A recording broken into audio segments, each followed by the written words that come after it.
Hello viewers, welcome to our channel. నేను మీ చరణ్ పరిమి. ఆంధ్రప్రదేశ్లో కొత్త మద్యం పాలసీకి చంద్రబాబు గారు ఉత్తర్వులు జారీ చేశారు. సో ఇక్కడ నుంచి మద్యం బాబులో పంట పండినట్టే. ఎందుకంటే ఈ మద్యానికి సంబంధించి గతం నుంచి కూడా గత ప్రభుత్వం ఎలా దాన్ని డ్యామేజ్ చేసుకుంటూ వచ్చింది.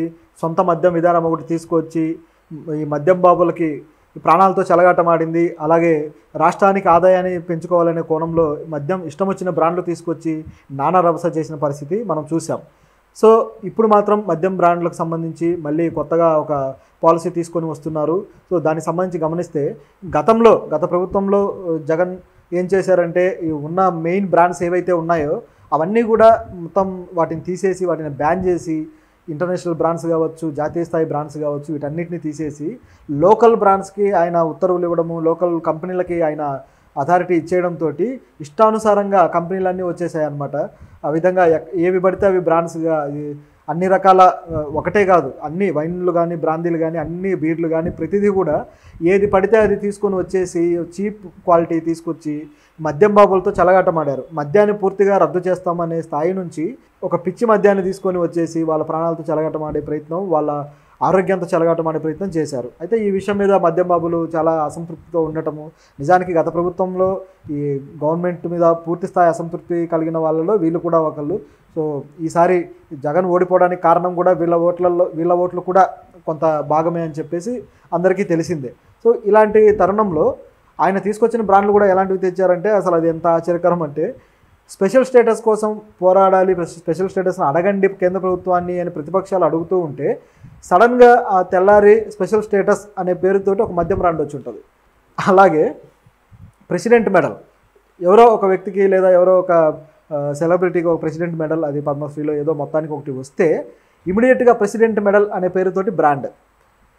ఇంకా గత వారం క్రితం అయితే ఇంకా పవర్ స్టార్ అని చెప్పేసి ఒక కొత్త బ్రాండే వచ్చేసింది ఏపీలో. అంటే ఎప్పుడైతే పవర్ స్టార్ డిప్యూటీ సీఎంగా బాధ్యతలు తీసుకున్నారో వెంటనే 2 రోజుల్లో పవర్ స్టార్ అనే బ్రాండ్ వచ్చేసింది. ఈ విధంగా ఇష్టానుసారంగా పనికిమాలిన బ్రాండ్స్ అన్నీ తీసుకొచ్చి అటువైపు మనం రాష్ట్ర హక్కులు అభివృద్ధి గురించి మాట్లాడుతూ ఉంటే ఇవి లేకపోగా వీటికి సంబంధించిన పేర్లతోటి బ్రాండ్లు రావడం అంటే ఎంత అవమానకరమైన పని, అది ఒక ఇన్సల్టింగ్ లాగా కనపడింది అనమాట. ఇప్పుడు ఆ బ్రాండ్లన్నింటినీ బ్యాన్ చేయబోతున్నారు. ఇక్కడ ఆ బ్రాండ్లు కనపడకపోవచ్చు.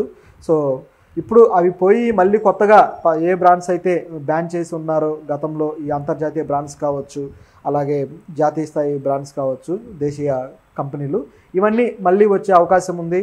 అయితే ఇన్ని రోజులు మరి ఎట్లా జరిగింది ఈ ఆంధ్రప్రదేశ్లో ఈ మద్యానికి సంబంధించి పాలసీ అంటే, ఈ బ్రాండ్స్ ఎలాగో నడుస్తూనే ఉన్నాయి. ఈ బ్రాండ్స్, ఈ ఫేక్ బ్రాండ్స్ ఏవైతే ఉన్నాయో ఇవన్నీ కూడా ఒకవైపు వెళ్తూ ఉండగా ఇది కాక సపరేట్గా ఒక స్మగ్లింగ్ మాఫియా కూడా దీనివల్ల డెవలప్ అయిన పరిస్థితి కనిపిస్తుంది. ఈ స్మగ్లింగ్ మాఫియాను కూడా ఇప్పుడు అరికట్టే అవకాశం దీనివల్ల ఏర్పడుతుంది అనమాట. ఇది ఒకటే కాదు, స్మగ్లింగే కాకుండా డ్రగ్స్ కూడా దీనివల్లే పెరగడం జరిగింది ఈ పాత మద్యం విధానం వల్ల. ఎట్లా అంటే ఇప్పుడు స్మగ్లింగ్ ఎలా జరుగుతుంది అంటే, ఈ బ్రాండ్స్ కోసం, ఈ దేశీయ బ్రాండ్స్ కోసం, పాత బ్రాండ్స్ ఏవైతే ఉన్నాయో వాటి కోసము వీళ్ళు ఆంధ్ర నుంచి తెలంగాణకి రావడము, తెలంగాణలో స్మగ్లింగ్ అంతా గూడ్స్గా వీటిని తీసుకొని వెళ్ళి బార్డర్ దాటించడము, అక్కడ మళ్ళీ డబుల్ రేట్స్కి వేరే రేట్స్కి అమ్ముకోవడం, ఇలా చేస్తూ వచ్చారు. అంటే వాటికి ఉన్న డిమాండ్ని ఈ విధంగా ఉపయోగించుకుంటూ వచ్చారనమాట. ఈ నాగార్జున సాగర్ దగ్గర ఏదైతే చెక్ పోస్ట్ ఉంటుందో అక్కడ ప్రతి బస్సులోనూ చెక్ చేయడము, ప్రతి వెహికల్ని చెక్ చేయడము గంటల తరబడి, ఈ విధంగా ప్రాసెస్ అవుతూ అనేక బస్సుల్లో దొరికాయి కూడా ఈ స్మగ్లింగ్ చేస్తున్న ఈ బ్రాండ్స్ కావచ్చు ఇవన్నీ కూడా. అలాగే ఈ విజయవాడ హైవేలో కూడా అనేకం దొరికాయి సూర్యాపేట ఈ బార్డర్ తర్వాత. సో ఇట్లా జరుగుతూ వచ్చిన పరిస్థితిలో ఇక ఈ స్మగ్లింగ్ మాఫియా ఒకటి తయారైపోయింది ఆల్టర్నేట్గా. ఇది ఒకటి కంటిన్యూ అవుతున్న టైంలో మరొకటి ఏం జరిగిందంటే, ఈ మద్యం ఏదైతే తీసుకున్న మద్యం ఉందో, ఈ కొత్తగా వచ్చిన ఈ పిచ్చి మద్యం ఏదైతే ఉందో, ఇది తీసుకోవటం వల్ల యువత బాగా మెంటల్గా, సైకలాజికల్గా కాస్త ఇబ్బందులు పడ్డము, అవి వాటి డోస్ సరిపోక వాళ్ళు ఇంకా డోస్ కావాలని చెప్పేసి వీళ్ళు డ్రగ్స్ వైపు మళ్ళడం జరుగుతూ వచ్చింది.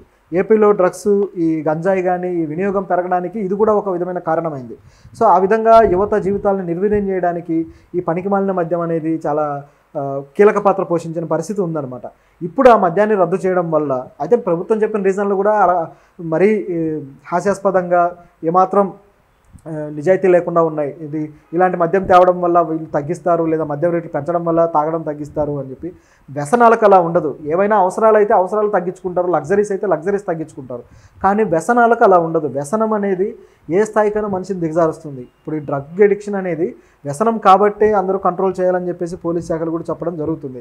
ఒకవేళ ఆ వ్యసనాన్ని కంట్రోల్ చేయకపోతే ఏమవుతుంది, దానివల్ల మానసికంగా వేరే అనేక రుగ్మతలు వచ్చి, అలాగే శారీరకంగా అనేక రుగ్మతలు వచ్చి వీళ్ళు కొంతమంది క్రిమినల్స్గా మారే పరిస్థితి ఉంది, కొంతమంది తమను తామే హరించుకునే పరిస్థితి ఉంది. ఇట్లా రకరకాలుగా ఉన్నాయి. ఒక అలజడి సమాజంలో క్రియేట్ అయ్యే పరిస్థితి ఉంటుందన్నమాట.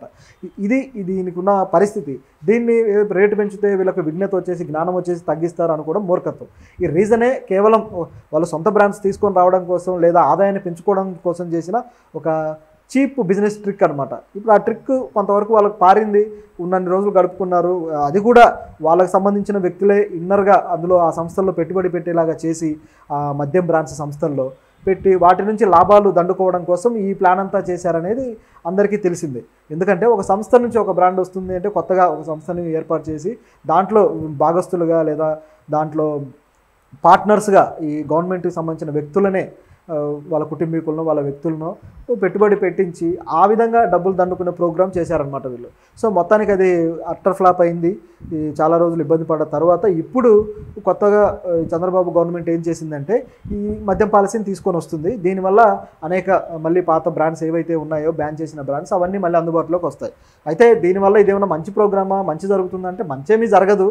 కాకపోతే దుష్ప్రభావాలు అనేవి కొంత తగ్గే అవకాశం ఉంది. ఏవైతే ఈ డ్రగ్ అడిక్షన్ వైపు వెళ్ళేది కానీ, అలాగే ఈ స్మగ్లింగ్ కానీ, ఇవన్నీ ఈ దుష్ప్రభావాలు తగ్గే అవకాశం అయితే లేకపోలేదు. కాకపోతే ఇంకా కొద్దిగా ఈ మద్యాన్ని అలవాటుని తగ్గించే ప్రోగ్రామ్ ఏదో ఒకటి చేస్తూ ఉండాలి గవర్నమెంట్. ఎందుకంటే ప్రభుత్వానికి మేజర్ ఆదాయం మద్యం నుంచి రావడం వల్ల ఈ మద్యాన్ని కంట్రోల్ చేయలేని పరిస్థితి ఏర్పడింది అనమాట. ప్రభుత్వం కంట్రోల్ చేస్తే ఇక వాళ్ళ ఖజానాకి గండి పడుతుంది అనమాట. సో ప్రజలకేమో మేము కంట్రోల్ చేస్తామని చెప్తారు లేదా నిషేధిస్తామని చెప్తారు, కానీ వీళ్ళు చేసేవి చేస్తూనే ఉంటారనమాట. ఇది ఎలా దీన్ని ఈ పరిస్థితిని ఎలా దీన్ని రూపుమాపాలి, ఎలా మేనేజ్ చేయాలనే ఒక ప్రణాళిక అనేది ప్రభుత్వం దగ్గర లేదు, ప్రజల దగ్గర లేదు. దీనికి ప్రణాళికలు కొత్తగా రచించాల్సిన అవసరం ఉంది. అంటే ప్రజలకి ఇబ్బంది కలిగించకుండా మద్యం పాలసీని ఏ విధంగా నడిపించాలి, ప్రజలు కొద్దిగా దాన్ని వదిలేసే పద్ధతి ఏ విధంగా చేయాలనేది ఒకటైతే, ఆదాయానికి గండి పడకుండా వివిధ వేరే రకమైన ఆదాయ మార్గాలు ఎలా క్రియేట్ చేసుకోవాలి. ఇప్పుడు ఆల్టర్నేటివ్గా క్రియేట్ చేసుకుంటేనే అది ప్రభుత్వ ఖజానాకి ఇబ్బంది లేకుండా సర్వైవ్ అవ్వగలుగుతుంది. అలా చేయనప్పుడే లేనిపోని సమస్యలు, ఇలా అప్పులు పెరగడాలు, మళ్ళీ ప్రజల మీద ఆ భారం పడడాలు, మళ్ళీ వీళ్ళు పన్నులు కట్టడాలు, ఇదంతా అవుతుంది. ఇప్పుడు గత ప్రభుత్వంలో కూడా అదే చూసాం కదా. అప్పులు బాగా పెరిగిపోయి ప్రజల మీద ఆ పన్నుల భారం ఎక్కువైపోయి, మళ్ళీ ధరలు పెరిగిపోయి, ద్రవ్యోల్బణం క్రియేట్ అయిపోయి, ఇదంతా కూడా అది ఒక చైన్ సిస్టమ్ అనమాట. సో ఈ చైన్ సిస్టమ్ ఒకదాన్ని కంట్రోల్ చేస్తే అవన్నీ మిగతా వాటికి చుట్టుకుంటాయి. లైక్ ఒక దీన్ని ఏమంటారంటే రిపిల్ ఎఫెక్ట్ ఆర్ ఒక స్నోబాల్ ఎఫెక్ట్ అంటాం. అంటే చిన్నగా మొదలయ్యి కొద్దిగా వెళ్ళే కొద్దీ చాలా పెద్ద ప్రాబ్లంగా తయారైపోయే పరిస్థితి ఉంటుంది అనమాట. సో ఇలాంటి స్నోబాల్ ఎఫెక్ట్ దీంట్లో క్రియేట్ అయ్యే అవకాశం ఉంది. సో అలా కాకుండా ఒక మంచి స్టెప్ తీసుకుంటే బాగుంటుంది. కొత్త ప్రణాళిక రూపొందించాలి. తగ్గించడం కోసం, మద్యం వినియోగాన్ని తగ్గించడానికి కొత్త ప్రణాళిక రూపొందించాలి. అలాగే ఆదాయానికి గండి పడకుండా మరో ప్రణాళిక కూడా రూపొందించాల్సిన అవసరం అయితే ఉంది. సో ప్రభుత్వం ఏం చేస్తుందో చూద్దాం. దీంతోపాటు మద్యం స్మగ్లింగ్ని కూడా ఏ విధంగా కంట్రోల్ చేస్తారో చూడాల్సిన అవసరం ఉంది. ఎందుకంటే తెలంగాణ నుంచే కాకుండా మిగతా రాష్ట్రాలు, ఇప్పుడు అటువైపు కర్ణాటక నుంచి, అలాగే ఇటు గోవా నుంచి, తర్వాత పాండిచ్చేరి నుంచి, ఈ యానాం నుంచి, ఇట్లా అనేక ప్రాంతాల నుంచి మద్యం స్మగ్లింగ్ జరుగుతూ వస్తుందన్నమాట ఈ విధానం వల్ల. సో దీన్ని కూడా కంట్రోల్ చేయాల్సిన అవసరం ఉంది. ఎందుకంటే ఇది చేయకపోతే ఆ ఆదాయం అనేది అటువైపు వెళ్ళిపోతుంది. ఇక్కడ క్రిమినల్ గ్యాంగ్స్ ఎక్కువైపోయే అవకాశం ఉంది, స్మగ్లింగ్ గ్యాంగ్స్.